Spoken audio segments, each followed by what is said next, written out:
बेटा तारा तलवार लेके कहाँ जाता रहा? भैया पाकिस्तान जाता रहन।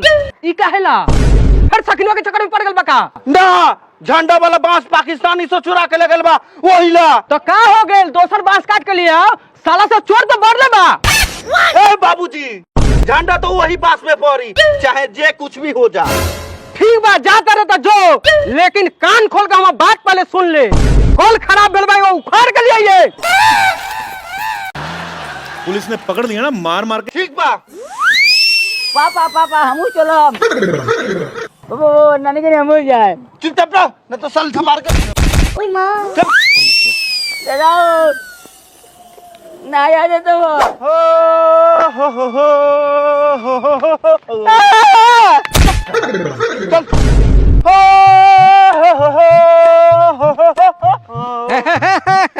हम अब चलनी ससुरारी मसवाली आवे के बाद की झंडा फहरावे के बाद। साले ज्यादा खुश ना होकर ना तो एगो पितरिया पे ठंडा जाएगा। साले पाकिस्तान जाता रहा कोनो बाबूजी के ससुरार ना। ए तो का हो गया? बाबू के ससुराल ना जाता नहीं तो तोरा ससुराल जाता नहीं नु। चल साला आराम से।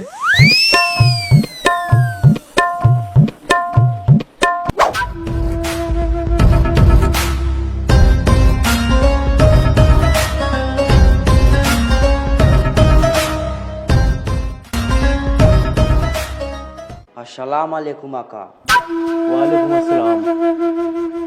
तशरीफ रखिए।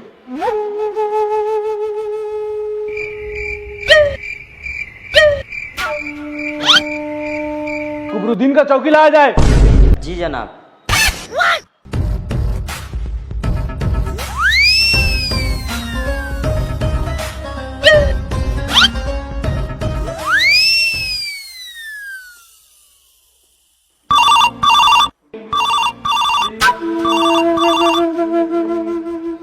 हेलो हुजूर सलाम अदाब प्रणाम सब करतानी।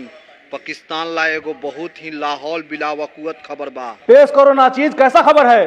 तारा सिंह पाकिस्तान चल गल बा झंडा वाला बांस लेवे के खातिर। बहुत अच्छा खबर सुने ले रे, बहुत अच्छा।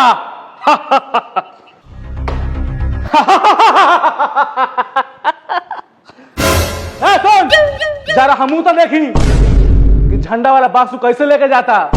बांस के जगह ला जाए। कुबरुद्दीन मुझे बिल्कुल नहीं पता है। मर्द के साथ राज सीख ले। एक और डांट से तो गाड़ फाड़ जाता और गोली चली तब रे। ए उठाओ कुबरुद्दीन के।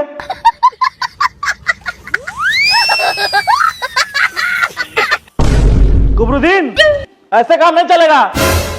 तुम जाओ किचन में काम करना चाहे का जाओ। सुन गोली बंदूक की व्यवस्था कर ले। इंडिया से तारा सिंह होता।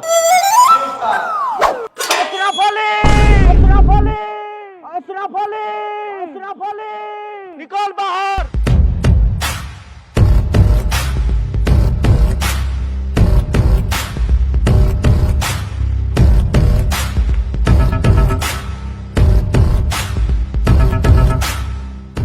अशरफ अली।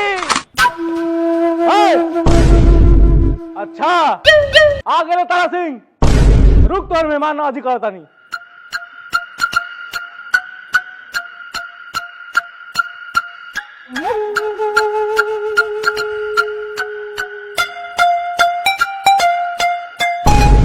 रघुए बात करी काजी साहब। का सोचता है तारा सिंह? सोचता नहीं सकीना के लेके जाए। बकवास बंद कर। सकीना के निकाह हो चुकल बा। भूल जा काले कावा तेरा मुंह बिच कंड पावा। ले जा तू संदेशा मेरा मैं सदके पावा।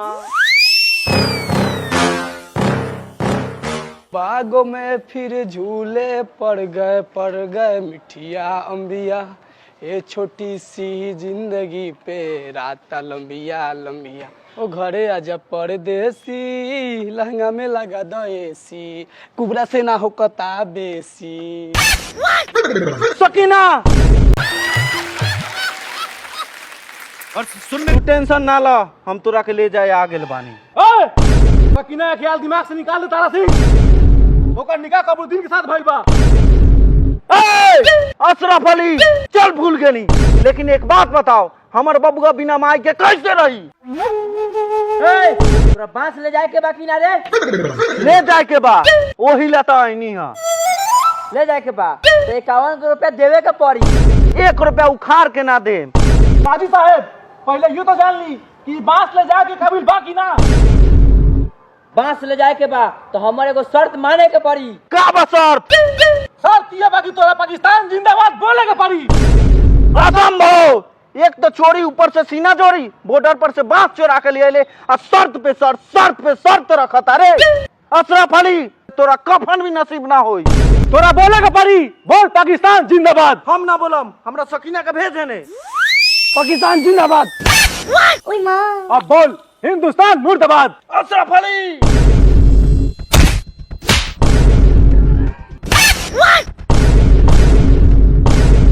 हमर हिंदुस्तान जिंदाबाद रहे, जिंदाबाद बा और जिंदाबाद रही। मार साला के।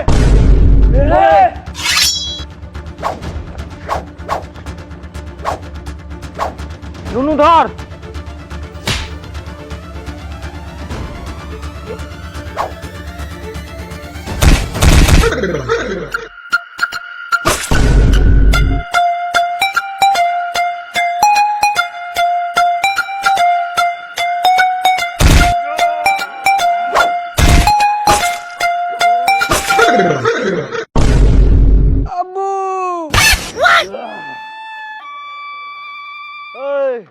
सकीना हमर झंडा वाला बांस केने बा? वो तो छत पर उठगावल बा।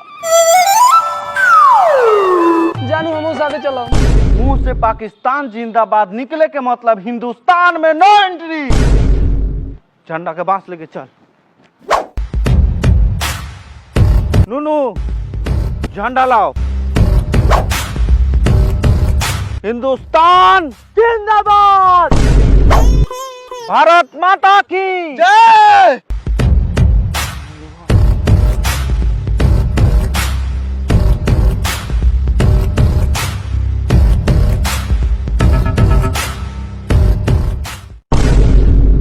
झंडा वाला बांस आ गया। भारत माता की, भारत माता की जय। भारत माता की जय। भारत माता की हिंदुस्तान जिंदाबाद, हिंदुस्तान जिंदाबाद। झंडे को सलामी दो। जनगण मन अधिनायक जय हे, भारत भाग्य विधाता। पंजाब सिंध गुजरात मराठा, द्राविड़ उत्कल बंगा, विंध्य हिमाचल यमुना गंगा, उच्चल जलधि तरंगा। तब शुभ नामे जागे, तब शुभ आशीष मांगे, गाए तब जय गाथा। जय गण मंगलदायक जय हे, भारत भाग्य विधाता। जय हे जय हे जय हे, जय जय जय जय हे। वंदे मातरम, वंदे मातरम। भारत माता की जय। भारत माता की जय। भारत माता की जय।